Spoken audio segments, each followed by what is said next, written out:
नमस्कार दोस्तों, स्वागत है आपका मेरे चैनल कॉमिक्स लाइफ में।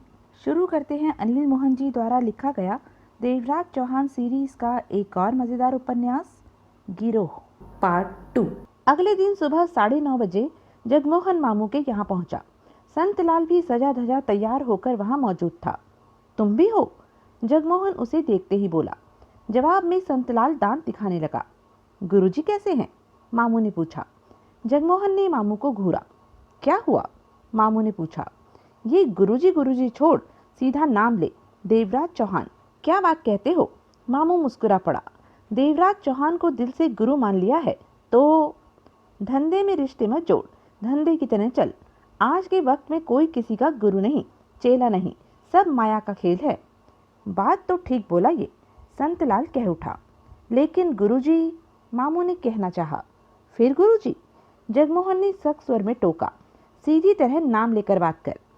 जुबान पे चढ़ गया है तो उतार ले। काम करना है तूने हमारे साथ कि नहीं? करना है तो इंसानों की तरह बात कर। जगमोहन, संतलाल बोला। एक बात तो बता। क्या? ये देवराज चौहान को गुरुजी कहता है तो तुझे क्यों ऐतराज है? संतलाल ने पूछा। ये साला देवराज चौहान की आदतें बिगाड़ देगा। उसे गुरुजी सुनने की आदत पड़ जाएगी, रास्ता भटक जाएगा। वो गुरुजी हो जाने के नशे में गलत काम करने लगेगा और उसे लगता रहेगा कि वो गुरु है, जो कर रहा है सही कर रहा है। तब उसे कोई समझाएगा भी तो वो सही बात समझेगा नहीं। इस तरह ये बेड़ा गर्क कर देगा देवराज चौहान का। ओह, ऐसा भी होता है क्या? ऐसा ही होता है। जिसका सत्यानाश करना हो उसे गुरुजी कहना शुरू कर दो, फिर देखो कैसे उसकी अक्ल मारी जाती है। मामू हंस पड़ा। तू क्यों हंसा? संतलाल ने पूछा। जगमोहन की बात पर। बात कह तो ठीक रहा है। ठीक है, मैं देवराज चौहान को गुरु न कहकर देवराज चौहान कहूँगा। भूलना नहीं, जगमोहन ने कहा। नहीं भूलूंगा, मामू गंभीर होता कह उठा। तो देवराज चौहान को तुमने सारी बात बताई? हाँ। क्या कहा उसने? वो ही जो मैंने कहा था। जानकारी अधूरी है, पूरी किए बिना ये काम नहीं हो सकेगा। क्या अधूरा है? किशनलाल राणा का गोदाम नंबर 2 कहाँ पर पड़ता है, ये हमें पहले मालूम करना है। गोदाम का पता करने की ज़रूरत क्या है? हमने तो रास्ते में ही, संतलाल ने कहना चाहा। ज़रूरत है। एक जगह हाथ मारने के लिए चारों तरफ देखना पड़ता है। हो सकता है कि रास्ते की अपेक्षा गोदाम में हाथ मारना ज़्यादा आसान हो। मामू और संतलाल की नज़रें मिली। दूसरी ये बात जाननी ज़रूरी है कि सदा और उसके साथी एयरपोर्ट से किन रास्तों पर होते हुए गोदाम तक पहुंचेंगे। समझा। तीसरी ये बात जाननी है कि उस वक्त वो कुल कितने लोग होंगे और सुरक्षा का क्या क्या इंतजाम कर रखा होगा। इन बातों को जानने के लिए तो सदा के किसी भीतरी बंदे की जरूरत पड़ेगी। मामू बोला। तो भीतरी बंदे का इंतजाम करो। रगड़े वाला मामला है। क्यों? किसी हरामी गद्दार को पहले ढूंढो, फिर उसे इस बात के लिए तैयार करो कि वो बीच की बात बता दे। मामू ने कहा। 122 करोड़ के हीरे भी तो है मामले में, जगमोहन ने कहा।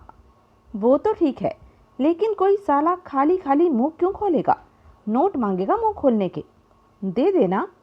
मैं तेरे को नोटों वाला लगता हूँ? मामू ने जगमोहन से कहा। चिंता मत कर, तू बंदा ढूंढ, ये खर्चा मैं करूँगा। तू करेगा? पक्का। जगमोहन ने सिर हिलाया। कितना?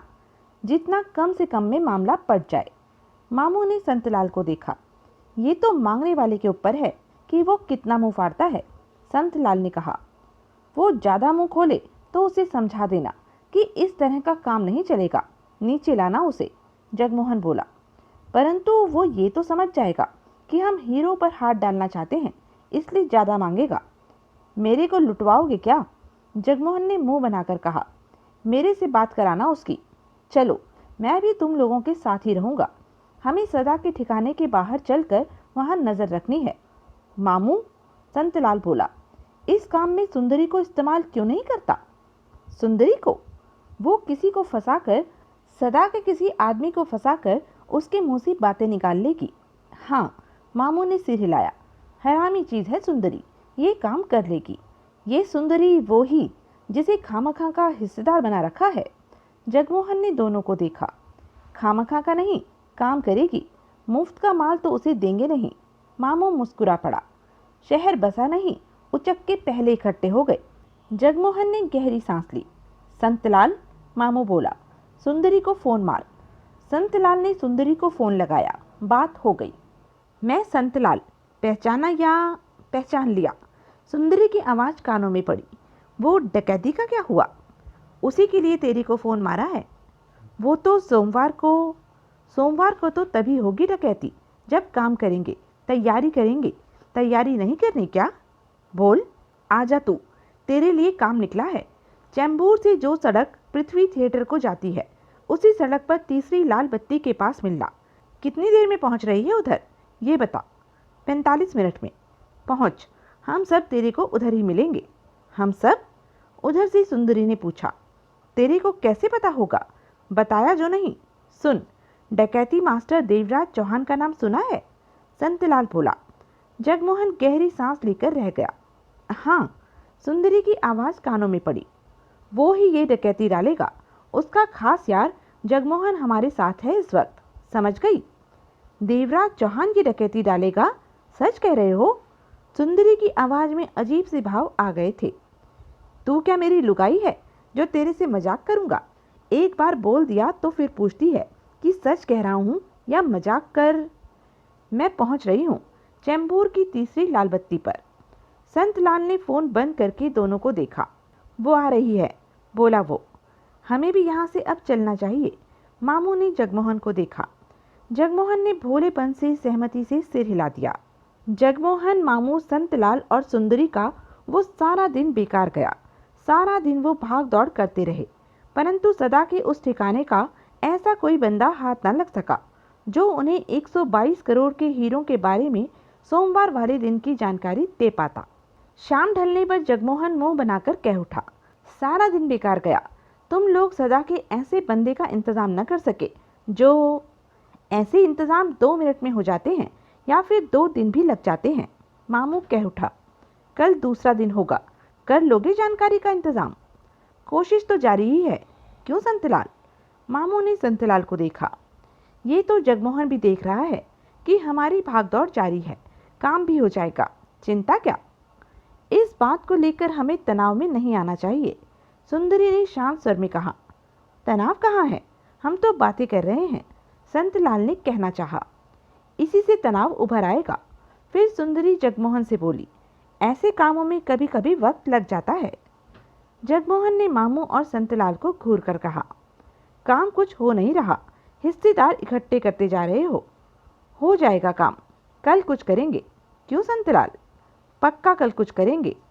मैं चलता हूँ, कल मिलूंगा, जगमोहन ने कहा और आगे बढ़ गया।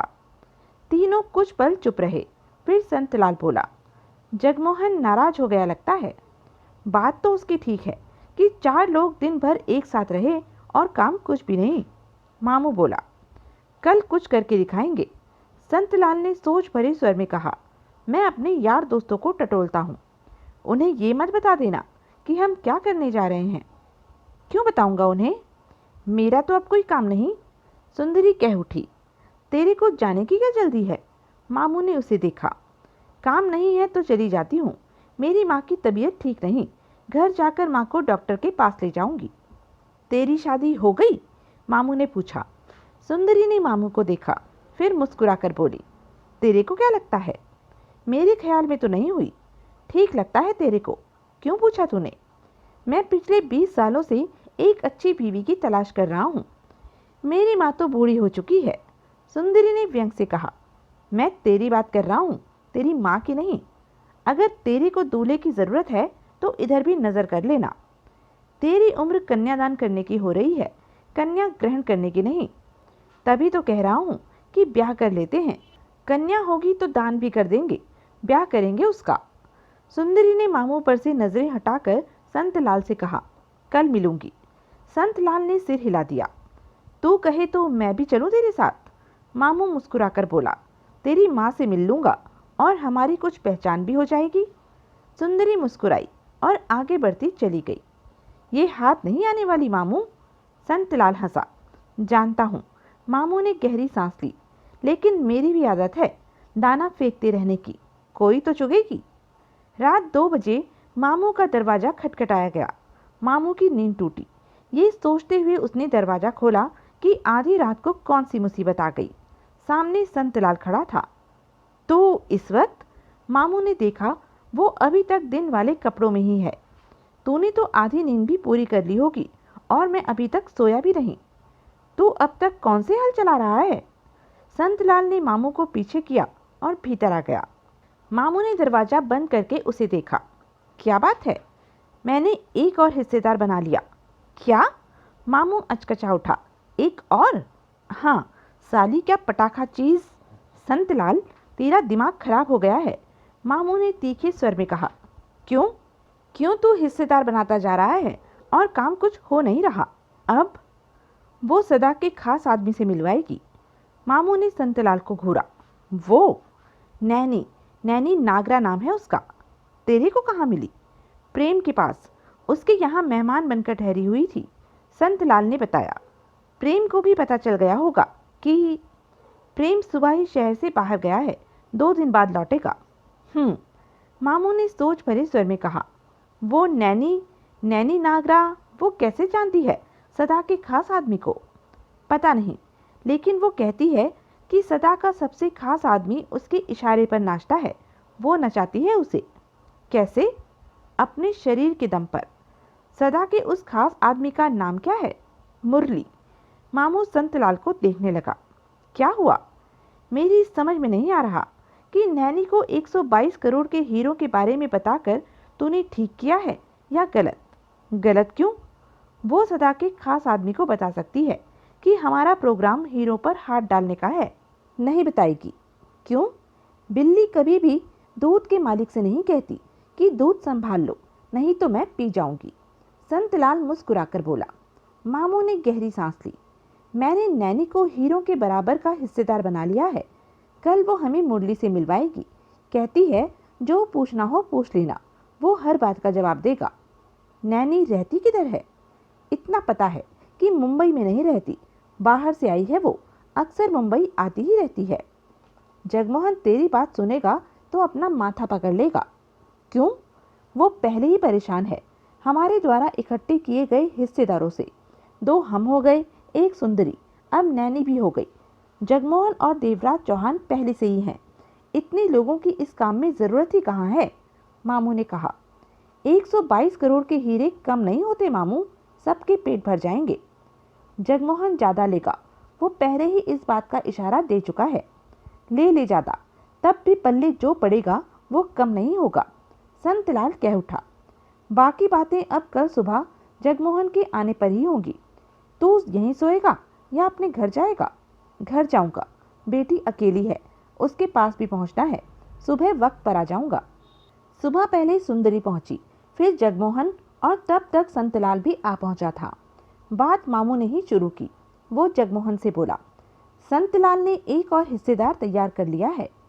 जगमोहन के चेहरे पर कहर के भाव उभर आए। उसने संतलाल को देखा। सुनो तो, संतलाल ने कहना चाहा। पूरी मुंबई को क्यों नहीं अपने साथ ले लेता तू? जगमोहन व्यंग से बोला। मेरी बात तो सुनो। तेरे को 122 करोड़ के हीरे हराम के लग रहे हैं, तभी तू सबको आवाजें दे देकर बुला रहा है। आओ आओ, मुफ्त में हीरे बट रहे हैं, लेते जाओ। तेरी जूत परेड होने वाली है, तभी तू ठीक होगा। सुनो तो, मैं ये बात अभी देवराज चौहान को नहीं पता। पता होता तो वो कब का ये काम करने से इनकार कर देता। देवराज चौहान अभी तक नहीं जानता कि इस काम में नंबरी बेवकूफ भरे पड़े हैं, जो कि ढोल पीटते हुए रोज किसी को इस काम में शामिल कर लेते हैं। तुम सुनो तो, ऐसा करना मेरी मजबूरी थी, संतलाल ने कहा। क्या मजबूरी? जगमोहन उखड़ा हुआ था। वो नैनी जिसे मैंने इस काम में लिया है, वो आज सदा के खास आदमी से हमें मिलवाएगी और वो आदमी हमें हमारे काम की खबर देगा। तो इसके लिए किसी को साथ मिलाने की जरूरत थी? फिर क्या करता? उसे 10-20 लाख दे देता।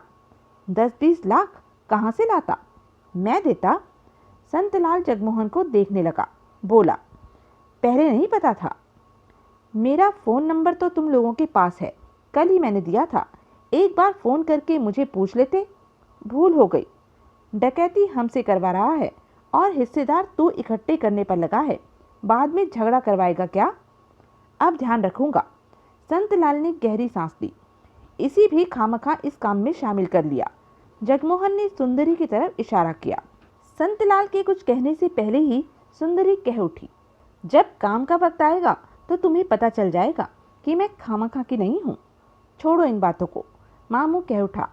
अब ये बात तो तय हो गई कि ऐसी गलती नहीं की जाएगी। जो गलती हो चुकी है उसका क्या होगा? जगमोहन बोला। क्या होगा मतलब? मैं और देवराज चौहान आधा हिस्सा लेंगे। आधा? संतलाल के होठों से निकला। ये तो गलत बात है, सुंदरी ने कहा। 2 लोग आधा हिस्सा लें और बाकी सब आधे को आपस में बांटेंगे। हम आधा ही लेंगे, तभी ये काम किया जाएगा, जगमोहन बोला। ये तो बदमाशी वाली बात हो गई, मामू ने मुस्कुराकर कहा। ऐसा इसलिए कि तुम लोग नए नए हिस्सेदारों को तैयार करो और उन्हें अपने पल्ले से दो। आधा हमारा होगा। मैं कह तो चुका हूँ कि अब ऐसा नहीं किया जाएगा, संतलाल बोला। जो किया है उसका क्या होगा? 4 हिस्सेदार तो तुम लोग हो ही गए। इतनी मेहनत करके भी हमारे हाथ में कुछ नहीं आएगा। ये बात तो तय है कि मैं और देवराज चौहान आधा हिस्सा ही लेंगे, नहीं तो मैं इस काम से अभी अलग होता हूँ। मामू और संतलाल की नजरें मिली। आधा तो ज्यादा ले रहा है, संतलाल ने कहा। देवराज चौहान का साथी होने की वजह से रौब झाड़ रहा है। मामू ने लंबी सांस ली। जगमोहन शांत निगाहों से उन्हें देख सुन रहा था। इसे समझा कि माल में सबका बराबर का हिस्सा होना चाहिए, संतलाल बोला। मामू ने जगमोहन को देखा। जरूर बराबर का होता अगर ये काम हम 4 लोग करते, लेकिन तुम्हारी वजह से 6 हो गए हैं, जगमोहन ने कहा। सदा का आदमी हमें जानकारी भी तो देगा। जानकारी हम और किसी तरीके से भी हासिल कर सकते थे, इसमें परेशानी की तो कोई बात नहीं थी। परेशानी की बात तो अब भी नहीं है, संतलाल ने कहा। 122 करोड़ की दौलत 6 लोगों में बटेगी। 20-20 करोड़ सबके हिस्से आएगा। 20 करोड़ कम नहीं होता। कम तो 10 करोड़ भी नहीं होता, जगमोहन ने कड़वे स्वर में कहा। 5-7 को और हिस्सेदार बना लो। खामोश खड़ी सुंदरी कह उठी। आखिर तुम्हारी समस्या क्या है? मेरा पेट बड़ा है, मुझे खाने को ज्यादा चाहिए, जगमोहन ने कहा। तभी ये काम होगा। लेकिन आधा तो बहुत ज्यादा हो गया, सुंदरी बोली। डकैती की सारी योजना को अंजाम भी देवराज चौहान ने देना है, तभी तो डकैती होगी। हमारी मेहनत भी ज्यादा है। अगर तुम लोग डकैती डाल सकते हो तो बेशक डाल लो। मैं और देवराज चौहान हट जाते हैं। सारा माल तुम लोग बांट लेना, या फिर हम तुम्हारे साथ हैं। डकैती डालो, योजना बनाओ, काम हो जाने पर 20-20 करोड़ मुझे और देवराज चौहान को दे देना। जिसका काम उसी को साजे, मामू कह उठा। ये काम तुम लोग ही करो। लेकिन आधा माल भी ज्यादा है, सुंदरी कह उठी। तुम आधे से कुछ कम कर लो। ये ठीक रहेगा, आधे से कुछ कम कर लो, संतलाल ने सिर हिलाया। कितना कम? जगमोहन ने तीनों पर निगाह डाली। कुछ कम, ये तुम्हारी ईमानदारी पर होगा। ठीक है, इस बात का फैसला काम के बाद किया जाएगा, जगमोहन ने कहा। तो मैं नैनी को बुलाऊं? संतलाल बोला। यहाँ? मामू ने उसे देखा। क्या हर्ज है? इधर इतने लोगों के लिए जगह कहाँ है? उसे किसी पार्क वगैरह में बुला लो, वहीं बात हो जाएगी। ठीक है, पार्क में बुला लेता हूँ, कहकर संतलाल फोन करने लगा। मामू ने जगमोहन से पूछा, गुरुजी, मेरा मतलब देवराज चौहान कहाँ है? क्यों? इसलिए पूछ रहा हूँ कि वो कहीं और व्यस्त हों और काम के वक्त वो हमारे पास ना आ सके। देवराज चौहान इन दिनों आराम कर रहा है। ओह, मतलब कि वो आ जाएगा जब भी उसकी ज़रूरत होगी, मामू ने सिर हिलाया। हाँ। वो चारों नैनी नागरा से मिले। 27-28 बरस की नैनी कातिल चीज़ थी, ऐसी कि देखने वाला देखता ही रह जाए। छरहरा बदन, थोड़े से उभरे कूल्हे और थोड़े से ही उभरे वक्ष, चेहरा बेहद खूबसूरत, कंधे तक झूलते सिल्की बाल, नाक में हीरे का चमकता हुआ कोका। उसे देखने वाला यही समझता कि वो किसी बड़े घराने की औलाद है, परंतु हकीकत में वो खतरनाक थी। पुलिस को कई मामलों में उसकी तलाश थी, परंतु पुलिस के पास उसकी कोई तस्वीर नहीं थी। 15 दिन पहले ही नैनी ने अपने 2 साथियों के साथ मिलकर एक अपहरण किया था, फिरौती के लिए। 4 दिन तक आसामी को बंधक रखा, जो कि 22 बरस का युवक था। युवक के अमीर बाप से 2 करोड़ की फिरौती मांगी गई। सौदा 75 लाख में पटा। जिस दिन सौदे का लेन देन होना था, उसी दिन युवक ने भागने की कोशिश की कैद से, परंतु वक्त पर नैनी ने उसका भागना विफल कर दिया और उसे समझाया गया कि आज तुम्हारा बाप फिरौती दे रहा है और तुम शाम तक आज़ाद हो जाओगे, इसलिए कोई गलत हरकत मत करो। बात आई गई हो गई। परंतु 2 घंटे बाद ही युवक ने उसके साथी की रिवॉल्वर पर हाथ डाला और भागने की चेष्टा की। मुसीबत बढ़ती देखकर नैनी ने मजबूरी में युवक को गोली मारी और खेल खत्म हो गया। ऐसे काम करना नैनी के लिए मामूली बात थी। पार्क में वे सब मिले थे। नैनी ने पार्क की नज़रों से सबको देखा। काम करने का दम भी है या यूं ही भीड़ इकट्ठी कर रखी है? नैनी ने शांत स्वर में कहा। बहुत दम है, सुंदरी कह उठी। तुम अपनी बात करो। वक्त आने पर ही पता चलेगा कि किसमें क्या दम है। मेरा नाम नैनी है। तुम लोगों के नाम क्या हैं? मैं मामू और ये संतलाल। हमसे तुम मिल ही चुकी हो। मेरा नाम सुंदरी है, ये जगमोहन। देवराज चौहान का नाम सुना है? बोला मामू। देवराज चौहान? मैं समझी नहीं। नैनी ने मामू को देखा। डकैती मास्टर देवराज चौहान, एक ही तो नाम है ये जो। हाँ, नैनी ने सिर हिलाया। बहुत अच्छी तरह से ये नाम सुन रखा है। क्यों? ये जगमोहन उसी का साथी है। नैनी की निगाह जगमोहन पर जा टिकी। तुम देवराज चौहान वाले जगमोहन हो? नैनी ने अजीब से स्वर में पूछा। जगमोहन ने सिर हिलाया। ओह, पहले क्यों नहीं बताया? बताना ही था। देवराज चौहान भी है इस काम में। हाँ, क्या खूब रही। नैनी मुस्कुरा पड़ी। ये पहले ही बता देते तो सारी शंका ही दूर हो जाती। मैंने तो सोचा भी नहीं था कि यहाँ इतने बड़े लोगों से मुलाकात होगी। यही सोचा कि यूं ही कुछ लोग 122 करोड़ के हीरो पर हाथ मारने जा रहे हैं। जगमोहन कुछ नहीं बोला। नैनी अब शांत सी दिखाई दे रही थी। देवराज चौहान कहाँ है? जब वक्त आएगा वो सामने आ जाएगा। तुम वो काम करो जिसके लिए संतलाल ने तुमसे बात की थी, जगमोहन ने कहा। संतलाल ने नैनी से कहा, मुरली से बात कराओ। तुमने कहा था कि जहाँ भी कहोगे मुरली को बुला दूंगी और हर बात का जवाब देगा वो। हाँ, लेकिन इतने लोगों का मुरली के सामने पड़ना ठीक नहीं रहेगा। नैनी सोच भरे स्वर में बोली। तुम क्या चाहती हो? जगमोहन ने पूछा। मेरे साथ सिर्फ एक रहे। ठीक है, संतलाल बोला। तुम्हारे साथ मैं। चुप कर तू, मामू ने फौरन टोका और नैनी से बोला। तुम्हारे साथ जगमोहन रहेगा। हाँ, मेरा भी यही ख्याल है कि जगमोहन ही ठीक रहेगा, नैनी कह उठी। नैनी ने फ़ोन करके मुरली को बुलाया। मिलने की जगह भीड़ से अलग खाली रहने वाला रेस्टोरेंट रखा गया। कैसी हो मेरी जान? पास पहुंचते ही मुरली नैनी से बोला। अच्छी हूँ। मुंबई कब आई? रात ही। नैनी ने झूठ बोला। तेरे से काम था मुरली। काम? सिर्फ काम के लिए बुलाया है मुझे? हमारा मिलना मिलना नहीं होगा क्या? होगा, वो भी होगा। नैनी हौले से हंसी। मुरली ने जगमोहन को देखा। ये कौन है? मुरली ने पूछा। विनोद नाम है इसका। नैनी ने उसे जगमोहन का नाम गलत बताया। तेरे साथ कैसे ये? जगमोहन शांत बैठा उनकी बातें सुन रहा था। हम एक काम करने जा रहे हैं। समझा। मैं भी काम में साथ आ जाऊं क्या? मुरली ने पूछा। मेरे को ऊपरी कमाई हो जाएगी। राणा तुम लोगों को अच्छे पैसे देता है। वो तो है, फिर क्यों इधर उधर हाथ मारते हो? ज़रूरत है तो मुझे बोलो, मैं दे देती हूँ। तू तो है ही अपने। मुरली हंसा। तेरे लिए जान भी दे सकता हूँ और ले भी सकता हूँ। अब काम की बात करूँ? कर। विनोद जी तेरे से कुछ पूछेंगे, उन बातों का जवाब तेरी को ठीक ठीक देना है। ज़रूर। मुरली ने जगमोहन को देखा। पूछो। सोमवार को 122 करोड़ के हीरे एयरपोर्ट पर दुबई से पहुंच रहे हैं, जगमोहन ने पूछा। मुरली चौंका। गर्दन घुमाकर नैनी को देखा। ये क्या मामला है? मुरली के होठों से निकला। विनोद जी जो पूछ रहे हैं वो जवाब दो।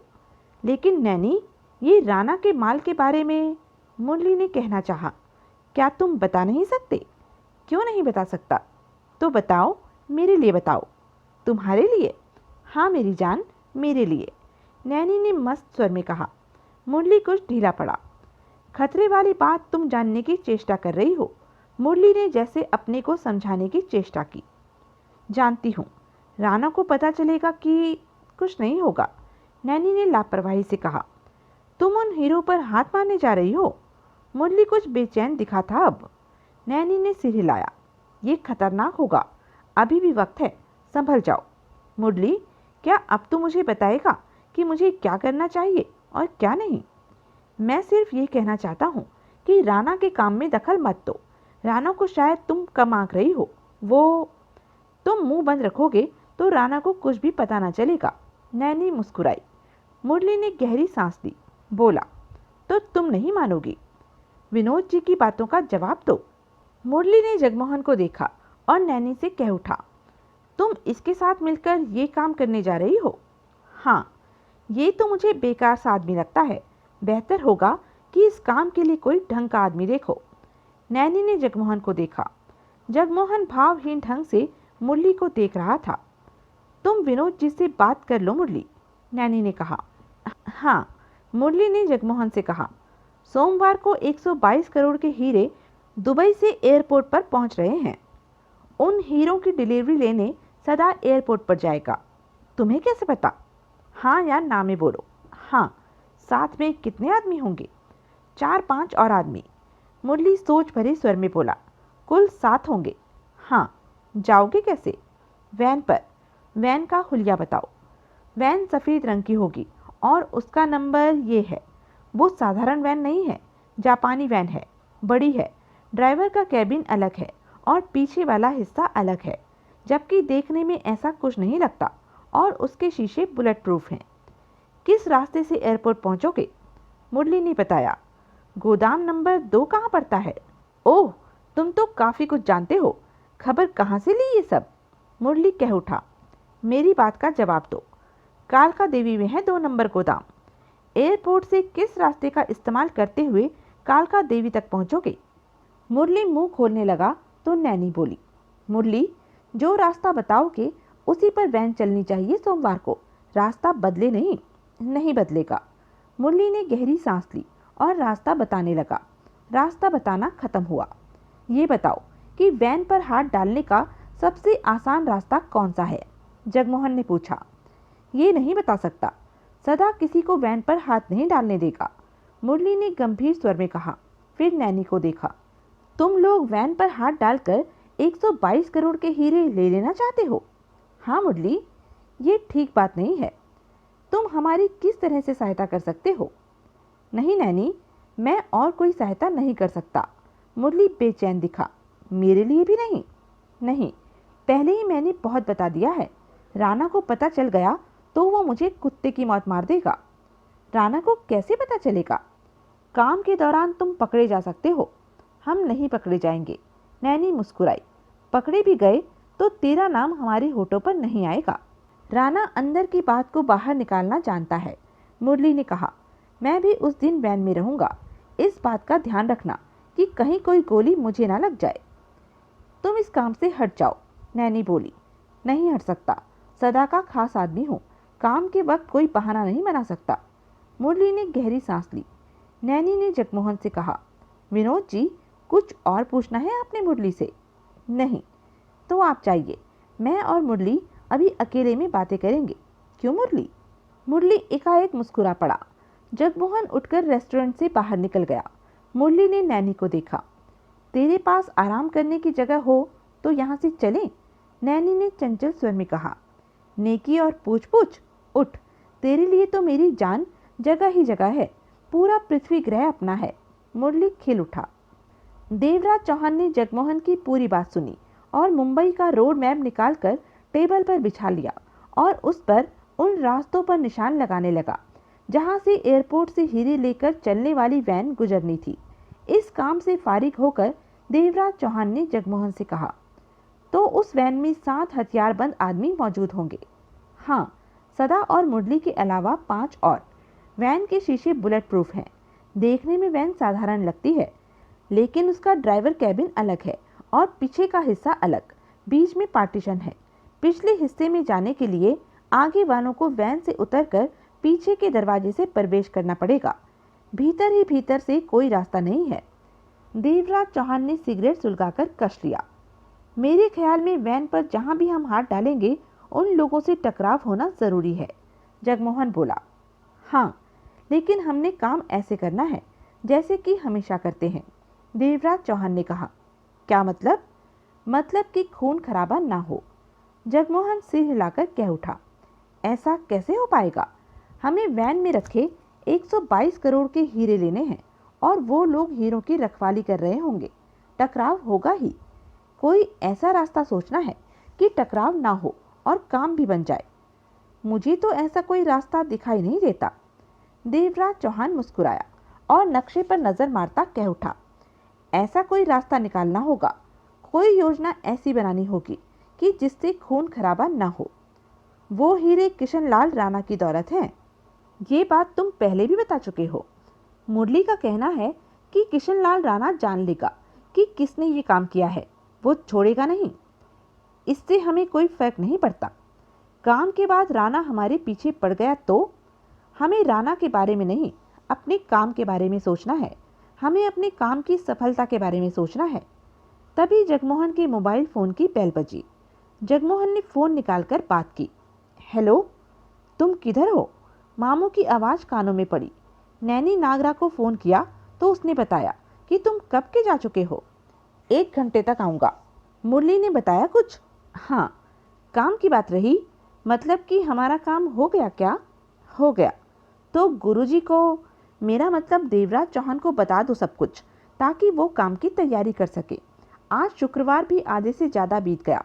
2 ही दिन बाकी हैं और फिर सोमवार है। 1 घंटे बाद आऊँगा, तब बातें करेंगे, कहकर जगमोहन ने फ़ोन बंद किया। इस काम में कितने लोगों की ज़रूरत होगी? अभी कुछ कह नहीं सकता। योजना बनाऊंगा, उसके बाद ही स्थिति स्पष्ट होगी। कल तक सब कुछ हमारे सामने होगा। हम दोनों को मिलाकर 6 लोग हो चुके हैं। बेवकूफ़ संतलाल हिस्सेदारों को इकट्ठा करता जा रहा है। जगमोहन कह उठा, उसे समझा दो कि समझा दिया है। जो लोग इकट्ठे किए हैं, क्या वे काम के काबिल हैं? यूं ही तो ढेर नहीं लग रहा है। देवराज चौहान ने पूछा। वे ठीक हैं, काम कर लेंगे। जगमोहन उठा, मैं उन लोगों से मिलकर आता हूँ। देवराज चौहान की निगाह नक्शे पर जा टिकी। जगमोहन मामू, संतलाल और सुंदरी के पास पहुंचा। मामू के घर में महफिल जमी। नैनी कहाँ है? संतलाल ने पूछा। मुरली के पास थी, मैं काम की बात पूछकर चला आया। जगमोहन बैठते हुए बोला। वो मुरली के पास क्या कर रही है? जगमोहन ने संतलाल को घूरा। तेरी क्या लगती है नैनी? कुछ नहीं। तो फिर तू क्यों चिंता करता है उसकी? औरत है, ऊपर से खूबसूरत है, चिंता तो करनी ही पड़ती है। संतलाल मुस्कुराकर बोला। उसे अपनी चिंता नहीं तो तू क्यों फिक्र करता है? मस्त रह, वो बच्ची नहीं है, पकी हुई औरत है। कहीं मुरली उसे पका तो नहीं रहा? तुझे क्या? जगमोहन ने मुंह बनाया। अपने काम की तरफ ध्यान देगा तो सुखी रहेगा। तभी सुंदरी कह उठी, क्या हुआ वहाँ? काम की जानकारी मिल गई और सारी जानकारी देवराज चौहान तक पहुंचा दी है। अब देवराज चौहान कोई योजना बनाएगा, फिर उसके बाद योजना सबके सामने रखी जाएगी कि काम कैसे किया जाएगा। जगमोहन ने बताया। देवराज चौहान अभी तक हमसे एक बार भी नहीं मिला। सुंदरी बोली। तुम लोगों ने काम करना है या देवराज चौहान की सूरत देखनी है? जब वक्त आएगा तभी देवराज चौहान तुम लोगों के सामने आएगा। बाकी बातों के लिए मैं हूँ, जो कहना है मेरे से कहो। जगमोहन ने तीनों को देखा। हमें तो नोट चाहिए, नोट। मामू हंसा। देवराज चौहान क्या कहता है कि काम हो जाएगा? 122 करोड़ के हीरो पर हाथ डाल लेंगे? अभी वो कुछ नहीं कहता, इन बातों को ही देख रहा है कि काम हो पाएगा या नहीं। हमें कब मिलेगा देवराज चौहान? संतलाल ने पूछा। शायद कल या परसों। तरसों तो काम करना है, मामू बोला। ये तुम्हारी चिंता नहीं है। देवराज चौहान को पता है कि सोमवार को काम करना है। वो देख लेगा कि मेरे ख्याल से इस मामले में ज़्यादा सोचने की ज़रूरत नहीं है। संतलाल एकाएक कह उठा। क्या मतलब? मामू ने उसे देखा। इस काम में देवराज चौहान की ज़रूरत थी? क्यों नहीं है? मामला सामने है। वैन रोको और सालों को गोलियों से भूनकर माल लेकर खिसक जाओ। सीधी सी बात है। आइडिया तो अच्छा है। जगमोहन तीखे स्वर में कह उठा। देवराज चौहान को पसंद आएगा? बहुत। वो तुम्हें इस तरह गले लगाएगा कि तुम्हारी सारी हड्डियां टूट जाएं। जगमोहन मुस्कुराया। क्यों? क्योंकि तू देवराज चौहान के पेट पर लात मारने की कोशिश कर रहा है। तूने कितनी आसानी से योजना बना ली कि काम कैसे करना है। संतलाल ने मामू को देखा कि सुंदरी कह उठी, बेकार की बातें छोड़ो, यहाँ पर सिर्फ काम की बात होनी चाहिए। मेरे ख्याल से यहाँ अब बेकार की ही बातें होंगी। मैं चलता हूँ, जगमोहन बोला। वक्त आने पर फोन करूँगा। फोन करना भूल मत जाना, संतलाल ने टोका। जगमोहन बाहर निकल गया। चाय पिला मामू, संतलाल बोला। मैं तो नैनी के बारे में सोच रहा हूँ कि वो क्या कर रही होगी मुरली के साथ। तू अपनी बेटी की शादी के बारे में सोच, नैनी के बारे में नहीं। इस काम के बाद बेटी की शादी तो हो ही जाएगी। मामू चाय बनाने किचन में चला गया। तेरी माँ का क्या हाल है? संतलाल ने सुंदरी से पूछा। डॉक्टर को दिखाया? हाँ, वो कहता है कि ऑपरेशन होगा। तो करा ले, 1.5-2 लाख का खर्चा है। इतना पैसा नहीं है मेरे पास, सुंदरी ने कहा। चिंता मत कर, इस काम के बाद तेरे पास पैसा ही पैसा होगा, जितने मर्जी ऑपरेशन करा लेना। तभी किचन के दरवाजे पर खड़ा मामू सुंदरी से बोला, इतने पैसों का इंतजाम मैं कर देता हूँ, तू अपनी माँ का ऑपरेशन करा ले।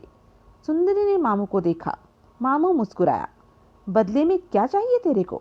सुंदरी भी मुस्कुराई। तेरे से शादी करूँगा। हाँ बोल तो अभी। चाय बना, पीकर मैं चलूँ।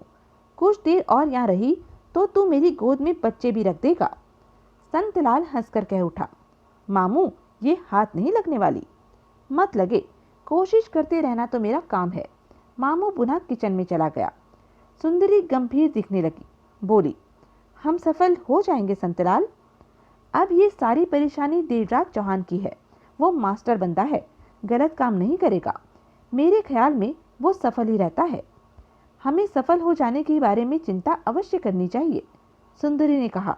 हाँ, तभी मेरी बेटी की शादी हो पाएगी। 5 लाख चाहिए मुझे शादी के लिए। मामू चाय बना लाया, बोला, मुझे पूरा यकीन है कि हम सफल होंगे। मेरे ख्याल से देवराज चौहान के लिए ये मामूली काम है। 122 करोड़ के हीरे सड़क पर आ जाएंगे। ऐसे में उन पर हाथ डालना देवराज चौहान जैसे इंसान के लिए मामूली बात होगी। संतलाल का फोन बजा। हेलो, कहाँ हो तुम? नैनी की आवाज़ कानों में पड़ी। मैं तो मामू के साथ हूँ। तू मुरली के साथ क्या कर रही थी? तेरे को जगमोहन के साथ आना चाहिए था। कीमत चुका रही थी। किस बात की? जो जवाब मुरली ने दिए हैं उनकी कीमत। नैनी के स्वर में मुस्कुराहट के भाव थे। नगद कीमत चुकाई या? जहाँ मैं होती हूँ वहाँ नगद नहीं चलता। मेरा जिस्म दौलत बन जाता है तब। उल्लू का पट्ठा। कौन? मुरली, जो तुम्हारी ताजगी सूंघ गया। उसे समझा दिया है कि अपना मुंह बंद रखे। वो चुप रहेगा, मेरी गारंटी। विश्वास किया तुम पर। कोई नई बात? देवराज चौहान योजना बना रहा है कि काम कैसे किया जाए। अभी जगमोहन आया था, उसी ने बताया। शायद कल या परसों मुलाकात हो उसके साथ। मुझे बताते रहना, इसी काम के इंतजार में बैठी हूँ, कहकर उधर से नैनी ने फोन बंद कर दिया था। संतलाल फोन बंद करते हुए बोला, पता चल गया नैनी मुरली के साथ क्या कर रही थी। सूंघने की आदत छोड़ दे। मामू ने चाय का घूंट भरा। दौलत के बारे में सोच जो आने वाली है। शनिवार रात 9 बजे देवराज चौहान, जगमोहन, सुंदरी, मामू, संतलाल और नैनी होटल के एक कमरे में मौजूद थे। होटल का ये कमरा इसी मीटिंग के लिए बुक कराया गया था। कुछ पल पहले ही देवराज चौहान वहां पहुंचा था। सबसे मिला वो। देवराज चौहान को सामने पाकर वो सब भी संभले पड़े थे। कॉफ़ी मंगवा ली गई। कॉफ़ी के घूंट शुरू होते ही देवराज चौहान ने सब पर निगाह डालते हुए कहा, हम सब यहाँ डकैती के लिए इकट्ठे हुए हैं। ऐसे में जाहिर है कि सबके मन में उत्सुकता होगी कि काम कैसे होगा। सबकी निगाह देवराज चौहान पर थी। या फिर होगा या नहीं? देवराज चौहान पुनः बोला, तुम्हें लगता है कि शायद ये काम ना भी हो सके? नैनी ने कहा, काम होगा या नहीं होगा ये बात हम सब पर निर्भर है। ये मिलकर करने वाला काम है। क्या मालूम तुम में से कोई मौके पर चूक जाए। ऐसा नहीं होगा, संतलाल कह उठा। हम अपना काम ठीक तरह से पूरा करेंगे, सुंदरी बोली, तभी हम सफल हो पाएंगे। देवराज चौहान मुस्कुराया। लेकिन ये सब होगा कैसे? मामू ने पूछा। वो ही बताने के लिए हम सब इकट्ठे हुए हैं। लेकिन इस काम में 7 लोगों की ज़रूरत है, जबकि हम 6 हैं। 7? हाँ, हमें एक साथी और तलाश करना होगा और हमारे पास वक्त कम है। 7वां हमें कल तक तलाश कर लेना होगा। मैं एक को जानती हूँ, वो इस काम के लिए ठीक रहेगा, नैनी बोली। वीरेंद्र त्यागी नाम है उसका। यूं ही किसी का नाम मत लो, हमें काम का बंदा चाहिए, जगमोहन ने कहा। वो काम का ही है, नैनी ने विश्वास भरे स्वर में कहा। एक बार उनके साथ काम किया था, भूल नहीं सकती उसे।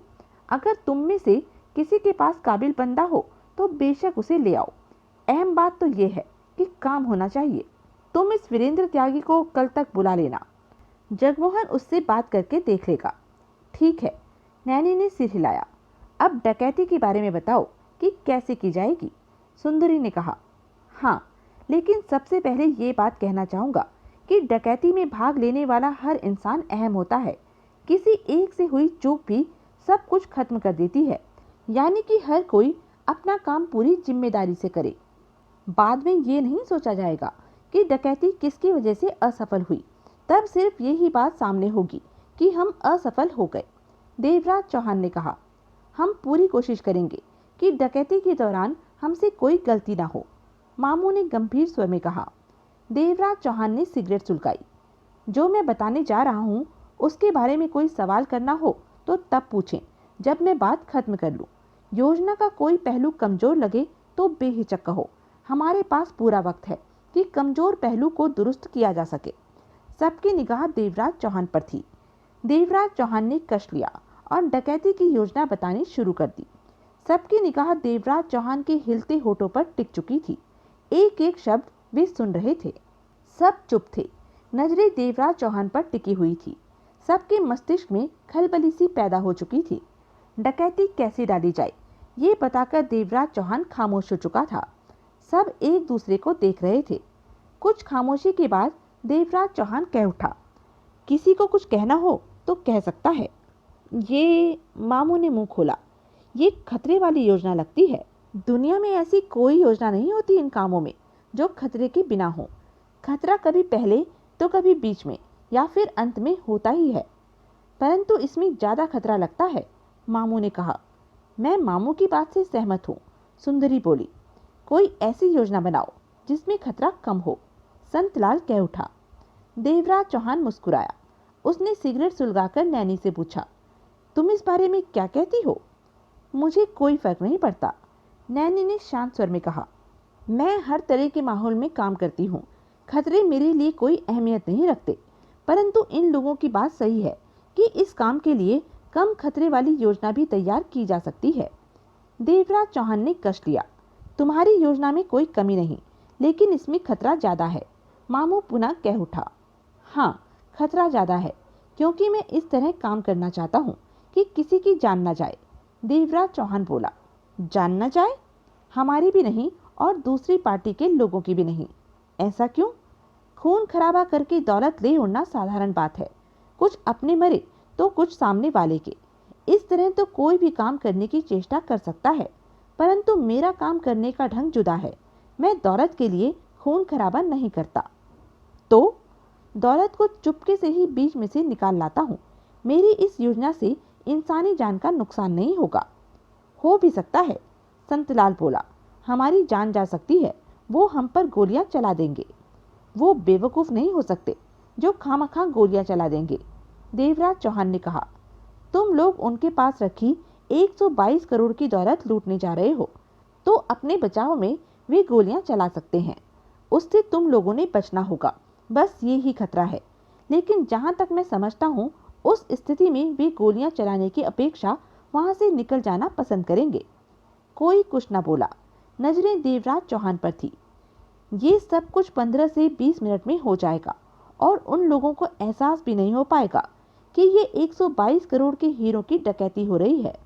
पता उनको तब चलेगा जब सब कुछ हो चुका होगा, हम लोग जा चुके होंगे, देवराज चौहान ने कहा।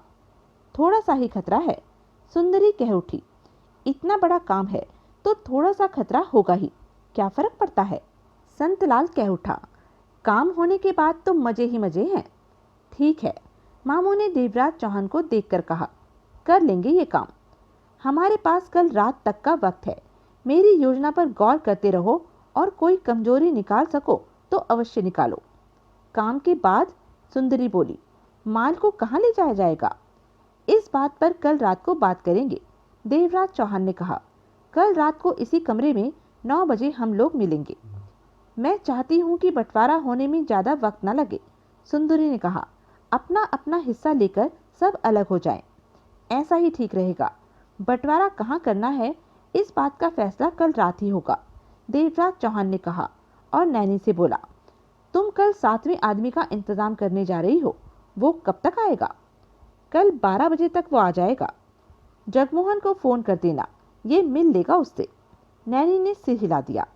नैनी ने उन सबसे अलग होकर जेब से फोन निकाला और वीरेंद्र त्यागी को फोन किया। कई बार बेल होने पर उधर से आती आवाज कानों में पड़ी। हेलो वीरू। नैनी के होठों पर दबी दबी मुस्कान आ ठहरी। ओह नैनी, अभी तुम्हारे बारे में ही सोच रहा था।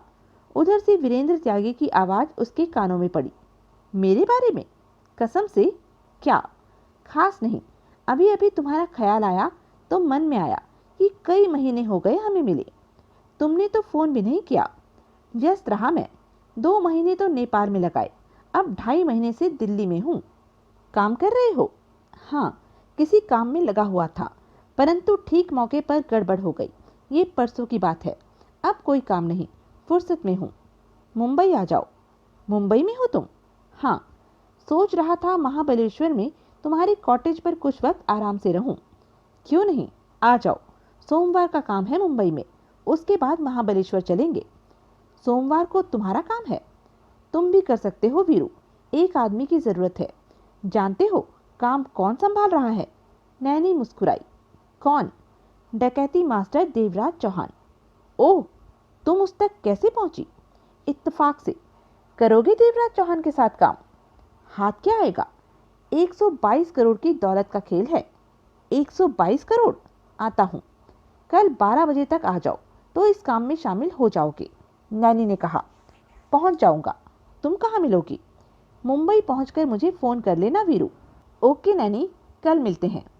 नैनी ने फोन बंद किया और देर तक सोचों में डूबी रही। मामू को संतलाल का फोन आया। रात के 12 बज रहे थे तब। मामू नींद में था। उसने बात की। सोने दे, तेरे को चैन नहीं क्या? मामू बोला। थोड़ी सलाह दे। क्या? अब तो नोट आ जाने हैं, तो बता कौन सी जगह बड़ा घर लूं? बांद्रा ठीक रहेगा या शेख चिल्ली? क्या? आधा पागल है तू? क्या तूने इसी बात के लिए आधी रात को फोन किया है? मामू झल्लाया। कुछ चुप रहकर संतलाल की आवाज आई। घबराहट हो रही है कि क्या हम ये काम कर लेंगे? कर लेंगे, लेकिन तू घबराता क्यों है? मामू बोला। ये तेरे लिए नया काम तो है नहीं। खतरा ज्यादा है इस बार। मैं हूं तेरे साथ, खामखा चिंता मत कर, सब ठीक होगा। मामू ने उसे तसल्ली दी। सोच रहा था कि किशनलाल राणा के आदमी बेवकूफ तो होंगे नहीं जो 122 करोड़ जैसी दौलत हमें ले जाने देंगे। तू क्या कहता है? देवराज चौहान की योजना ठीक है या ऐसे ही है? संतलाल का स्वर गंभीर था। मैं देवराज चौहान के बारे में सोचता हूँ, वो ठीक बंदा है, यही सुना है हमेशा, तो उसकी योजना भी ठीक होगी। वो बच्चा नहीं है, उसे भी अपनी इज्जत का ख्याल है। जो भी काम करेगा सोच समझ कर करेगा।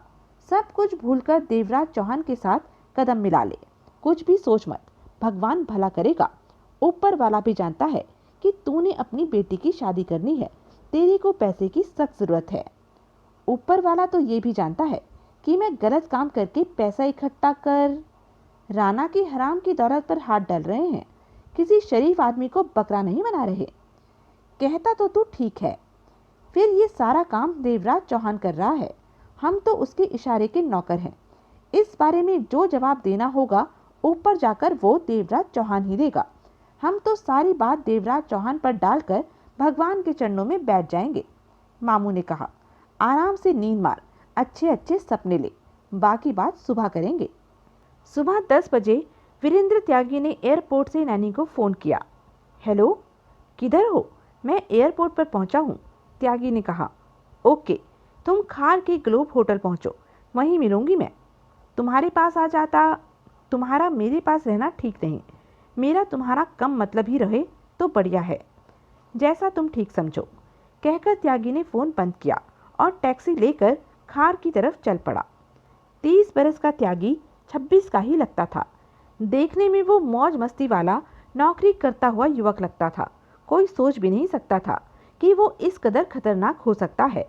हर बड़ा जुर्म त्यागी ने कर रखा था, परंतु पुलिस की पकड़ में खास नहीं आया था, बचा ही रहा था अभी तक। नैनी के साथ त्यागी का पुराना याराना था। दोनों कई बार इकट्ठे काम कर चुके थे और फुर्सत में अपना वक्त साथ ही बिताते थे। कई सालों से दोनों में अच्छी पट रही थी। त्यागी खार के ग्लोब होटल पहुंचा कि सामने से आती नैनी दिखाई दी। दोनों एक दूसरे को देखकर मुस्कुरा पड़े। पास आने पर त्यागी ने नैनी को बाहों में ले लिया।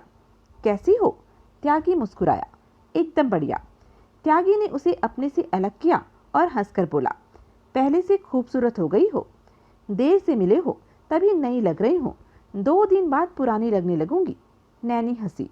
भीतर जाकर एक कमरा बुक कराया और पहली मंजिल पर कमरे में जा पहुंचे। नैनी ने कॉफी का ऑर्डर दिया।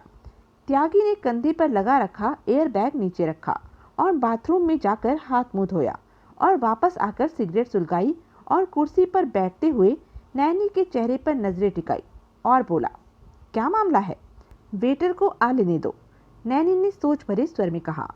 त्यागी कष्ट लेता रहा। कुछ देर बाद वेटर आया और कॉफी के 2 प्याले रख गया। वेटर के जाने के बाद त्यागी ने उठकर दरवाजा बंद किया और सिटकनी लगाई। नैनी ने कॉफी का प्याला उठाकर घूंट भरा। त्यागी ने कॉफी का प्याला अपनी तरफ सरकाया और नैनी को देखा। वीरू, नैनी धीमी स्वर में बोली, ये 122 करोड़ का मामला है। बता चुकी हो। डकैती मास्टर देवराज चौहान इस काम को कर रहा है, ये भी बता चुकी हो। त्यागी ने कॉफी का घूंट भरा। 122 करोड़ किस रूप में है? हीरो के रूप में। किसका माल है? किशन लाल राणा का। वीरेंद्र त्यागी की नजरें नैनी पर जा टिकी। क्या हुआ? नैनी ने भौहें नचाई। किशन लाल राणा बहुत खतरनाक है। क्या खास खतरनाक बात है उसमें? नैनी ने पूछा।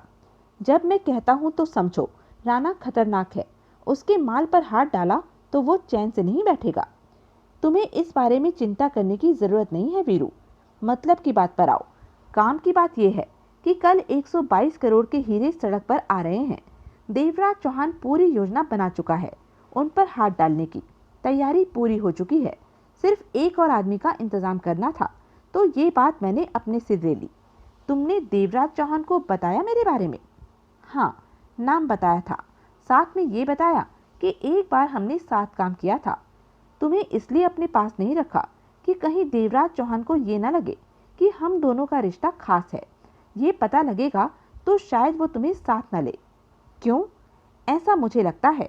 देवराज चौहान का खास दोस्त जगमोहन तुमसे मिलेगा। उसके बाद ही तय होगा कि तुम्हें साथ लेना है या नहीं। वो देखेगा कि तुम ये काम करने के काबिल हो या नहीं। कहकर नैनी ने फोन निकाला। नंबर मिलाने लगी। किसको कर रही हो? जगमोहन को। उसे बताना जरूरी है कि तुम आ गए हो, कहीं वो किसी दूसरे का इंतजाम ना कर ले। नंबर लगा। जगमोहन से बात हुई। मैं नैनी। नैनी बोली। कहो। जगमोहन की आवाज़ कानों में पड़ी। कल वीरेंद्र त्यागी के बारे में बताया था तुम्हें। वो आ गया है। मिलना चाहोगे उससे? हाँ। खार के ग्लोब होटल में ठहरा है। मैं वहीं पहुंच रही हूँ, तुम भी आ जाओ। 2 घंटे तक पहुंचता हूँ। नैनी ने फ़ोन बंद करके जेब में रखते हुए कहा। 2 घंटे तक आएगा वो। त्यागी ने कॉफ़ी का घूंट भरा और सिगरेट ऐश ट्रे में डाली। अब मुझे पूरी बात बताओ, वो सब कुछ जो तुम जानती हो, कह उठा वीरेंद्र त्यागी। नैनी बताने लगी। एक एक बात 122 करोड़ के हीरों के बारे में त्यागी को पता चलने लगी। नैनी ने डकैती की योजना भी त्यागी को बताई। सब कुछ सुनता रहा त्यागी। उसके चेहरे के भाव देखकर पता चलता था कि उसका दिमाग इस वक्त रफ्तार से काम कर रहा है, परंतु जब तक नैनी बोलती रही तब तक उसने अपने होठ बंद रखे। नैनी सब कुछ बताकर खामोश हो गई। त्यागी खामोश रहा। उसकी आंखों और चेहरे पर सोचें दौड़ती रही। नैनी की नजरें त्यागी पर ही थी। क्या सोच रहे हो? नैनी ने पूछा। योजना खतरे वाली है। मेरे ख्याल में खामखा ही योजना को लंबा खींचा गया है, त्यागी ने कहा। देवराज चौहान ने ऐसा इसलिए किया है कि वो नहीं चाहता काम के दौरान किसी की जान जाए। ऐसा कैसे हो सकता है? जान तो जाएगी ही। देवराज चौहान कहता है कि उसके हिसाब से चला जाए तो कोई मरेगा नहीं। पागल है वो, त्यागी ने होठ सिकोड़कर कहा। मैं उसे पागल नहीं मानती। वो डकैती मास्टर है। ऐसी योजना बनाना उसके लिए मामूली बात है, नैनी बोली। त्यागी ने नई सिगरेट सुलगा ली, उठा और टहलने लगा। क्या हुआ? देवराज चौहान के बारे में सोच रहा हूँ कि वो अगर ये काम कर देता है तो हमें क्या देगा। क्या मतलब? 122 करोड़ की दौलत उसके हाथ आ जाती है तो हमें क्या देगा? त्यागी ने नैनी को देखा। बराबर का हिस्सा? नहीं, त्यागी ने इनकार में सिर हिलाया। वो बराबर की दौलत नहीं देगा। क्यों? वो डकैती मास्टर देवराज चौहान है, सस्ते में नहीं मानेगा। हो सकता है कि 2-2 करोड़ हमारे हाथों में रखकर हमें चलता करे। वो बराबर के हिस्से करेगा। तुमने पूछा था या ये बात उसने कही थी? ऐसा कुछ नहीं हुआ। तो तुम ये बात कैसे कह सकती हो? नैनी उसे देखने लगी। त्यागी मुस्कुराया। अभी ये बात क्लियर हो जाएगी। जगमोहन आ रहा है, मैं उससे बात करूंगा। तुम उससे बात करोगे? क्या हर्ज है? ये तो पूछ सकता हूँ कि काम होने के बाद हमें कितना मिलेगा। सिर्फ इतना ही पूछना। मैं नहीं चाहती कि उसे कुछ कहकर होता काम खराब कर दो। मैं काम खराब नहीं करूँगा। वो जो भी देने को कहे तुम्हें मान लेना है। उसे कुछ कहकर पंगा खड़ा मत करना वीरू। जैसा चाहोगी वैसा ही होगा। त्यागी मुस्कुराया। नैनी ने होठ सिकुड़े। वो कह उठी, तुम्हारे मन में क्या है? जगमोहन से बात हो लेने दे, इस बारे में हम बात बाद में करेंगे। त्यागी मुस्कुरा रहा था। मेरे ख्याल से तो अपना दिमाग मत चलाओ, काम जैसे हो रहा है वैसे ही होने दो। नैनी ने गहरी सांस लेकर कहा, तुम्हारी मर्जी के बिना मैं कुछ नहीं करूँगा। लेकिन करोगे ज़रूर। सोच रहा हूँ जगमोहन कब तक आएगा। इंतज़ार करो, वो आ जाएगा। ओके नैनी, तब तक मैं नहा धो लेता हूँ और इस मामले पर भी आराम से सोच लूँगा। तुम क्यों कुछ करने की सोच रहे हो? वीरेंद्र त्यागी ने नैनी को देखा और प्यार से कह उठा, क्या तुम ढेर सारी दौलत की मालकिन नहीं बनना चाहती? ज़रूर बनना चाहती हूँ। तो ये मौका है, क्योंकि कल हमारे सामने 122 करोड़ की दौलत आने वाली है। त्यागी नहाने के लिए बाथरूम में चला गया था, परंतु इधर नैनी के मस्तिष्क में दौलत का ढेर करवट लेने लगा था। त्यागी की बात पर ही वो सोचे जा रही थी। जगमोहन आया। नैनी ने दोनों की मुलाकात कराई, परिचय कराया। वीरेंद्र त्यागी को देखते ही जगमोहन ने महसूस किया कि ये खतरनाक इंसान है और काम के लायक है। कहाँ से आ रहे हो तुम? जगमोहन ने पूछा। दिल्ली से। नैनी को कैसे जानते हो? एक बार हम दोनों ने साथ एक काम किया था।